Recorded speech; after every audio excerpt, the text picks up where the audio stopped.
لوگوں کے ساتھ ملاقات کے وقت آپ کا چہرہ کھلا ہونا چاہیے، چہرے پہ خشونت، چہرے پہ رعونت، چہرے پہ سرکشی کے آثار، تکبر اور غرور کے آثار یہ کسی بھی انسان کو زیبا نہیں دیتے۔ تکبر صرف اللہ کی شان ہے، اور اس کے اسماء مبارکہ میں سے ایک اسم مبارک متکبر ہے۔ الکبریاء ردائی، کہا کبریائی میری چادر ہے، اور جو مجھ سے میری چادر چھیننا چاہے گا میں اس کو جہنم کی آگ میں ڈالوں گا۔ اس کائنات میں ہونے والا پہلا جرم تکبر ہے۔ جب ابلیس کو آدم علیہ السلام کے سامنے سجدہ کرنے کا حکم دیا گیا تو اس نے کہا کہ میں تو سجدہ نہیں کروں گا، ابا واستکبر وکان من الکافرین، اس نے انکار کیا بوجہ تکبر، اور تکبر رائی کے دانے کے برابر بھی اللہ کو پسند نہیں ہے۔ اور قیامت کے دن جب لوگ سور اسرافیل سے آغوش موت میں ہوں گے تو اللہ تعالیٰ جل شانہ لوگوں سے خطاب کرے گا، تو اس میں ایک جملہ یہ ہوگا، این المتکبرون، تکبر کرنے والے کہاں ہیں؟ تو لوگ آغوش موت میں ہوں گے تو کوئی سر نہیں اٹھائے گا۔ اللہ فرمائے گا این الملوک، بادشاہ کہاں ہیں؟ کیونکہ زیادہ تکبر بادشاہوں میں، حکمرانوں میں ہوتا ہے۔ تو اللہ تعالیٰ فرمائے گا انا المتکبر، میں متکبر ہوں، یہ میری شان، انا المالک، میں بادشاہ ہوں۔ تو بادشاہی اسی کو زیبا ہے، تکبر اسی کو زیبا ہے۔ تو نصیحت کرتے ہوئے فرمایا ولا تصعر خدک للناس، لوگوں کے سامنے اپنی گردن کو، اپنے چہرے کو، اپنے رخسار کو ٹیڑھا نہ کرنا۔ ابن منظور افریقی نے لسان العرب میں لکھا ہے کہ یہ سعر سے نکلا ہے، اور یہ اونٹ کی ایک بیماری ہے۔ جس طرح بندوں کو لقوہ ہو جاتا ہے، اس کا منہ ٹیڑھا ہو جاتا ہے، تو اونٹ کو ایک بیماری لگتی ہے، تو جب وہ بیماری اس کو لگ جائے تو اس کی گردن ٹیڑھی ہو جاتی۔ تو عرب کے محاورے کے مطابق قرآن نازل ہوا ہے، تو اشارہ کیا کہ جس طرح اونٹ کی گردن ٹیڑھی ہو جاتی ہے تو تکبر کی وجہ سے تمہارا چہرہ بھی ٹیڑھا نہ ہو جائے۔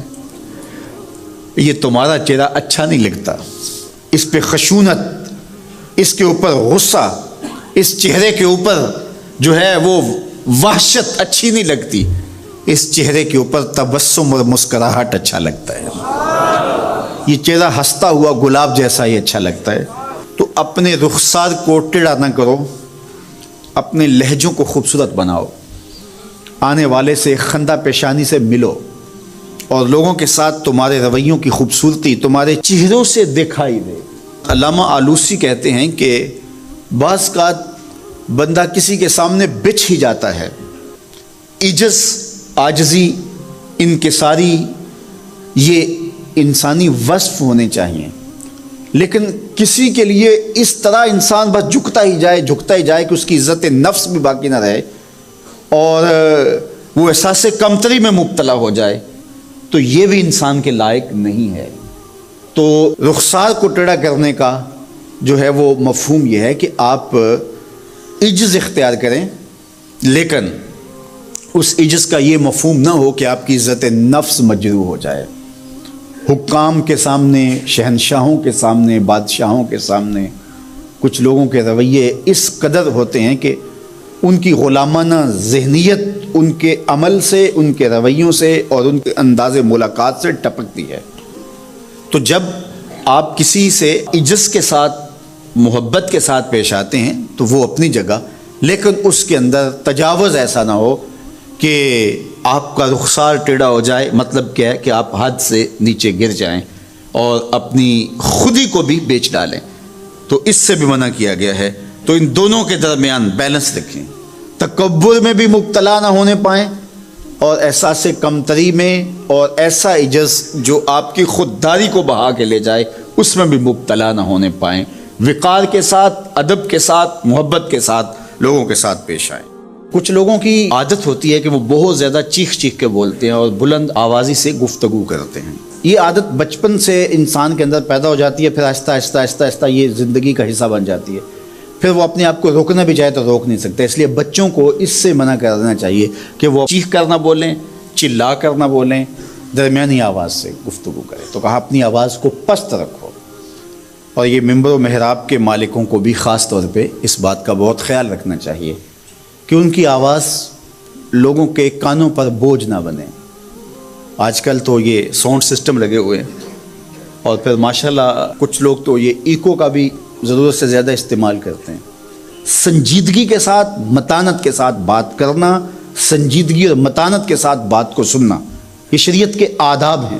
جب کسی سے ہم کلام ہوں تو آپ بھی بلند آواز نہ ہو، اور دوسرا وہ اس کا جو جواب دے رہا ہو اس کی توجہ بھی بھٹکنے نہ پائے، وہ اپنے احساسات سے یہ بات بتائے. اور کہیں جواب دینا ضروری ہو تو حرج بھی نہیں ہے. آواز کو معتدل رکھو، خوبصورت رکھو. تو جس طرح بولنے کے آداب ہے اس طرح سننے کے بھی آداب ہے.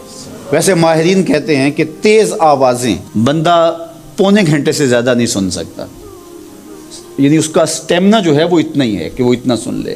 برداشت کر لے اس کے بعد وہ تو الگ بات ہے، لیکن یہ ہے کہ وہ جو آسانی کے ساتھ سن سکتا ہے اتنا ہی سن سکتا ہے.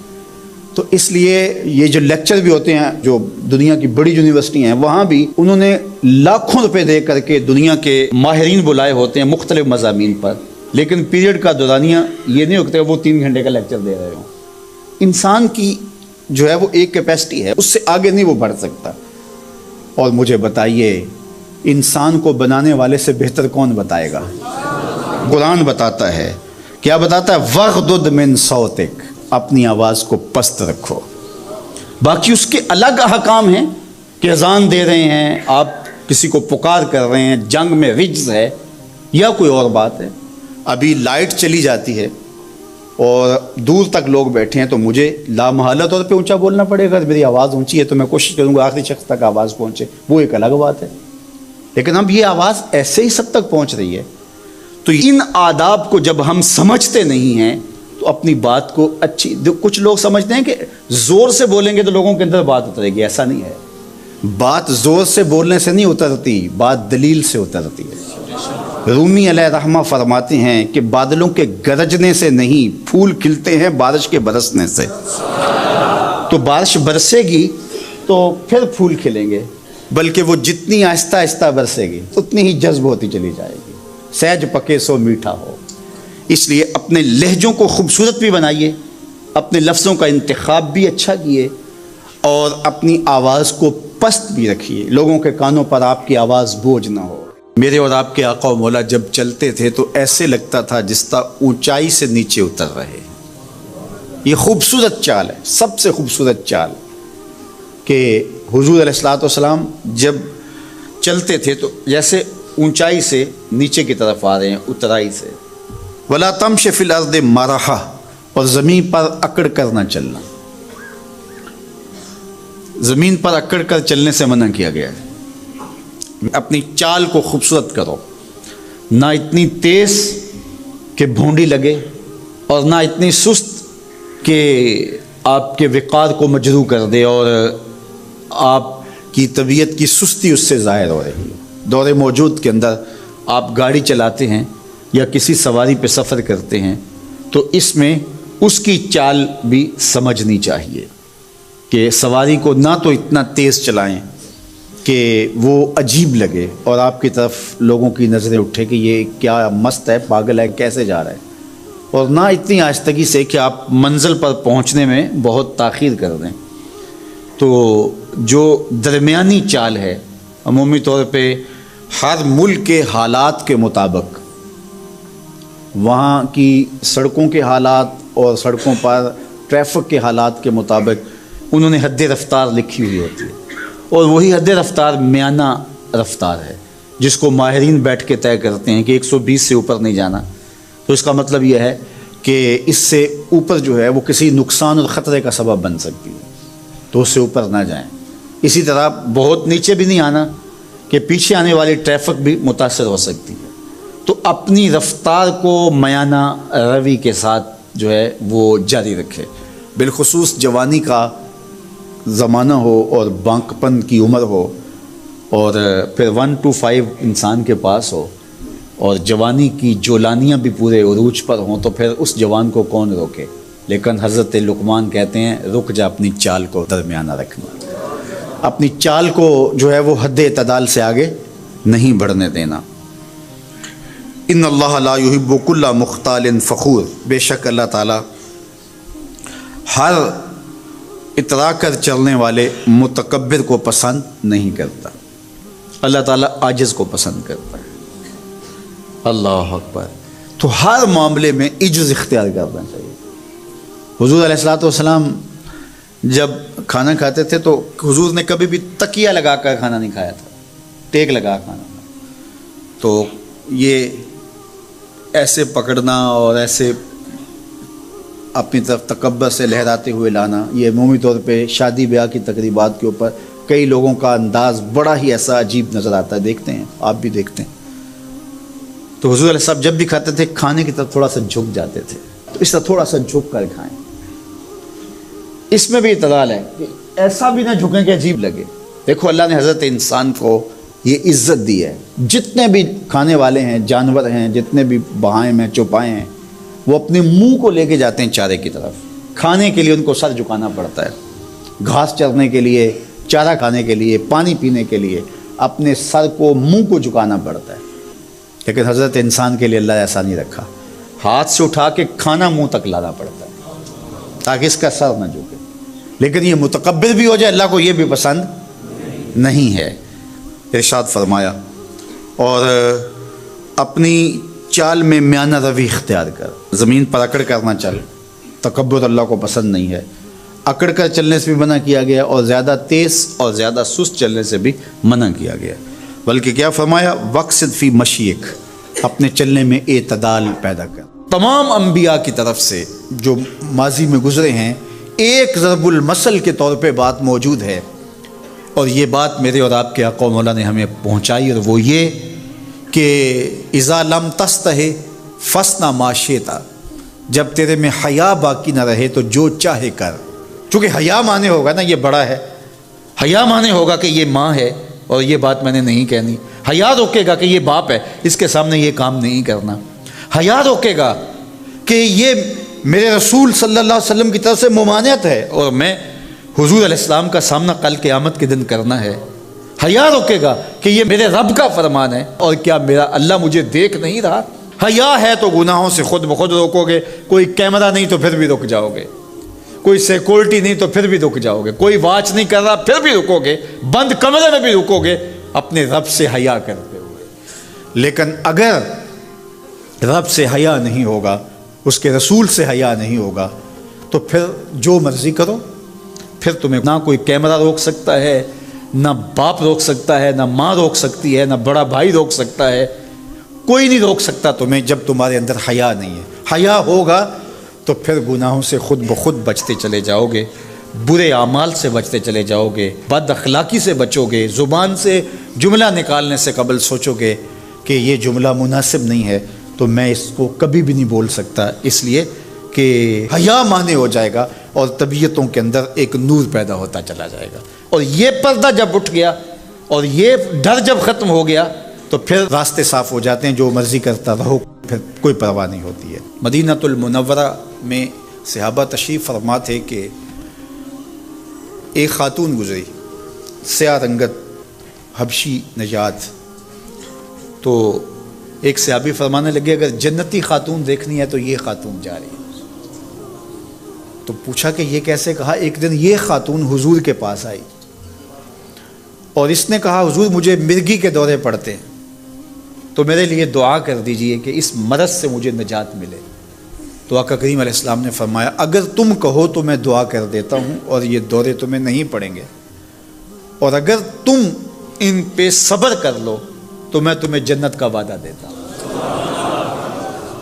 اب تمہارے ہاتھ میں ہے، جو چاہو کر لو۔ اس خاتون نے بغیر تأمل کے کہا مجھے جنت والا وعدہ قبول ہے، دورے پڑتے رہے کوئی بات نہیں، مجھے جنت والا وعدہ قبول ہے، لیکن حضور ایک کرم میرے پہ فرمائیے، وہ یہ کہ جب مجھے دورہ پڑتا ہے تو میں گر پڑتی ہوں، تو گر جانے کی وجہ سے سطر کا خیال نہیں رہتا، ظاہر ہے بے ہوشی ہو جاتی ہے، تو میرے پہ یہ کرم فرمائیے، دعا کیجئے جب میں گروں تو اللہ میرے سطر کی حفاظت کرے۔ تو حضور نے یہ دعا کر دی۔ اب وہ گرتی تھی لیکن اس کا سطر نہیں کھلتا تھا۔ اللہ اکبر! تو اس کو کتنا خیال تھا اپنے پردے کا، کتنا خیال تھا اپنے سطر کا۔ یہ جمال ہے عورت کا، عورت مستور ہے، عورت کو عورت کہا جاتا ہے، مستور سطر سے ہے، یہ پردے کی چیز ہے۔ اور اللہ جل شانہ نے اوڑھنیاں اوڑھ کر کے رکھنے کی خواتین کو تلقین کی۔ آج جدید مفکرین تو عورت کے ساتھ مصافحہ کے راستے بھی نکال رہے ہیں۔ وہ کسی نے کہا تھا یہ عورت کی آزادی نہیں ہے، یہ عورت تک پہنچنے کے لیے مرد آزادی چاہتے ہیں۔ عورت سمجھتی ہے مجھے آزادی مل رہی ہے، یہ تجھے آزادی نہیں دی جا رہی، یہ تیری آبرو کو، تیری عزت کو، تیری ناموس کو تار تار کرنے کے لیے یہ مرد آزادی چاہ رہا ہے، یہ آوارہ لوگ آزادی چاہ رہے ہیں۔ تجھے کھلونا بنانا چاہتے ہیں، تو کھلونا نہیں ہے، تیرا پردہ تیری ناموس کا محافظ ہے، تیرے برقعے کی ایک ایک سلوٹ تیرے حیا کا پہرا ہے۔ آج مغرب مختلف ذرائع سے ہم سے یہ جوہر چھیننا چاہتا ہے، تو اب ہمارے اوپر تہذیبی یلغار کے ذریعے سے، میڈیا یلغار کے ذریعے سے، تمدنی یلغار کے ذریعے سے، مختلف ناموں سے، مختلف ایام منانے کے ذرائع سے ہم سے اگر ہمارے جوہر حیا کو چھین لیا جاتا ہے تو ہمارے پلے کیا بچتا ہے؟ کیا ہم گگو کوڑا قوم ہے کہ جو کوئی لے کے آئے اور اسی کے پیچھے چل پڑے؟ کیا ہمیں نہیں پتا کہ ہم کون ہیں؟ ہماری بھی کوئی بنیاد ہے، ہماری کوئی ساکھ ہے، ہمارے آباء و اجداد ہیں، ہمارے اوپر کتاب اتری ہے، ہمارے آقا نبیوں کے امام ہیں، ہمیں پورا کامل اکمل دین دیا گیا ہے۔ کیا ہم وسیع الظرفی کے نام سے، روشن خیالی کے نام سے سب کچھ اختیار کر لیں گے؟ یا ہمیں سوچنا پڑے گا کہ ہمارے دین کی شناخت کیا ہے؟ تو میرے حضور نے فرمایا ہر دین کی ایک الگ شناخت، الگ پہچان اور نمایاں نشان اور علامت ہوتی ہے۔ اسلام کی وہ نمایاں علامت حیا ہے۔ اگر حیا ہے تو دین ہے، اگر حیا نہیں ہے تو دین نہیں ہے۔ تو اللہ ہمیں حیا کے نور سے مالا مال کرے، ہماری نسل نو کی بالخصوص حفاظت کرے، ہماری بیٹیوں، بہنوں اور مستورات اسلام بناتے دین کی اللہ خاص طور پہ حفاظت فرمائے، آنکھوں میں شرم اور حیا کے نور کو پیدا کرے، اور ہمارے باطن بھی حیا کے نور سے مالا مال ہوں۔ ایک شخص آیا اور اس نے کہا کہ میں یہ جرم بھی کرتا ہوں، چوری بھی کرتا ہوں، میرے سے بدی بھی سرزد ہو جاتی ہے، میں جھوٹ بھی بولتا ہوں۔ اس نے کہا میں سب چھوڑ نہیں سکتا۔ تو میرے آقا نے فرمایا کہ تو جھوٹ چھوڑ دے، میرے سے وعدہ کر کے تو نے جھوٹ نہیں بولنا۔ اس نے کہا ٹھیک ہے، اس چیز کا میں وعدہ کر لیتا ہوں۔ اس کا یہ مطلب نہیں ہے کہ باقی چیزوں کی اجازت اللہ کے محبوب نے دے دی، یہ حضور کی تربیت کا طریقہ تھا، مربی کو پتہ ہے کس طرح تربیت کرنی۔ ایک صاحب آئے، اس نے کہا حضور میں اسلام تو قبول کرتا ہوں لیکن نمازیں 5 نہیں پڑھ سکتا، نمازیں 2 پڑھوں گا۔ مسند امام احمد بن حنبل میں روایت ہے۔ تو آقا کریم نے فرمایا ٹھیک ہے، 2 نمازوں پر اس کو بیعت کر لیا۔ اس نے جب 2 پڑھی، اس نے کہا میں تو تہجد بھی پڑھوں گا۔ 2 نمازوں کا چسکا اور 2 نمازوں کی لذت آئی تو اس نے کہا میں باقی 3 کیوں چھوڑوں؟ تو یہ طریقہ تھا۔ تو اس سے یہ عہد لیا کہ تم نے جھوٹ نہیں بولنا۔ اب جب چوری کو جی چاہا، ماحول پیدا ہوا، تو سوچا کہ اللہ کے رسول نے اگر یہ پوچھ لیا کہ چوری کی، تو حضور سے یہ تو عہد ہے جھوٹ نہیں بولنا، تو پھر حضور کو بتانا پڑے گا کہ میں نے چوری کی ہے، تو یہ تو حضور کے سامنے شرمندگی ہوگی۔ چوری چھوڑ دی۔ پھر کہا کہ جب بدی کو جی چاہا، طبیعت میں غلبہ ہوا گناہ کا، تو پھر سوچا کہ اگر رسول اللہ نے پوچھ لیا تو جھوٹ تو بولنا نہیں، تو پھر حضور کے سامنے شرمندگی ہوگی، کیا بتاؤں گا حضور کو؟ برائی بھی چھوڑ دی۔ شرمندگی کسی کے سامنے نہ ہو، یہ حیا ہے۔ جب حیا کسی کا پیدا ہو جاتا ہے تو پھر اعمال میں اعتدال پیدا ہو جاتا ہے، اعمال میں خوبصورتی پیدا ہو جاتی ہے، اچھے اور صالح اخلاق نصیب ہو جاتے ہیں۔ اس لیے ہمارا دین ہمیں حیا کی تعلیم دیتا ہے، بڑوں کا حیا اس کی تعلیم دیتا ہے۔ حضرت عبداللہ بن عمر رضی اللہ تعالیٰ عنہ فرماتے ہیں کہ مجمع صحابہ تھا، حضور تشریف فرما تھے، آقا کریم نے فرمایا کوئی ایسا درخت بھی ہے جو مسلمان جیسا ہو؟ تو کہتے ہیں میرے ذہن میں کھجور آئی، میرے ذہن میں کھجور کا درخت آیا کہ وہ خزاں میں بھی نہیں مرجھاتا، پھل بھی دیتا ہے۔ لیکن میں نے دیکھا کہ حضرت ابو بکر خاموش بیٹھے ہیں، حضرت عمر خاموش بیٹھے ہیں، انہوں نے کوئی جواب نہیں دیا، ان کا حیا کرتے ہوئے میں نے بھی جواب نہیں دیا۔ بعد میں حضور نے فرمایا کہ کھجور کا درخت ہے، کہتے ہیں میرے دل میں بھی یہی تھا اور میں بولنا چاہتا تھا، لیکن ان بڑوں کا حیا کرتے ہوئے، میں چھوٹی عمر کا تھا، میں نہیں بولا۔ یہ ہمیں بڑوں کا ادب، بڑوں کی تعظیم، بڑوں کی حیا کا سبق دیا گیا ہے، درس دیا گیا ہے، یہ ہمیں سکھایا گیا، یہ ہمیں بتایا گیا، یہ ہماری زندگی کا حصہ ہے۔ حتیٰ کہ حیا تو چھوٹوں سے بھی کیا جاتا ہے، بہت سارے ایسے کام ہیں چھوٹے بچوں کے سامنے جائز بھی ہوں تو ہم نہیں کرتے، کہ یہ بچوں کے سامنے کہنے کی بات نہیں ہے، یہ بچوں کے سامنے کرنے کا کام نہیں ہے۔ جائز امور بھی ماں باپ کے سامنے، بڑوں کے سامنے نہیں کیے جاتے، تو یہ آداب میں سے ہے۔ کسی کے سامنے جو ہے وہ اپنے ناک کو جھاڑنا، یہ حیا کے منافی ہے۔ کسی کے سامنے زور زور سے کھانسنا، اگر اس طرح کی ضرورت ہو تو آپ باہر اٹھ کے چلے جائیں یا اس آواز کو دبانے کی کوشش میں لگے رہیں۔ اس طرح خروج ری ہے، بندہ مجبور ہو جائے تو الگ بات ہے، ورنہ حیا کا تقاضا یہ ہے کہ مجلس کے اندر موجودگی میں اس سے گریز کیا جائے، حتیٰ کہ اس کی سمیل پھیلے اور دوسروں کو تکلیف پہنچے، یہ بھی حیا کے منافی ہے۔ اللہ اکبر۔ تو یہ بات ذہن میں رکھیے گا کہ حیا ہمارا دین ہے اور ہمیں حیا اختیار کرنے کی تلقین کی گئی ہے۔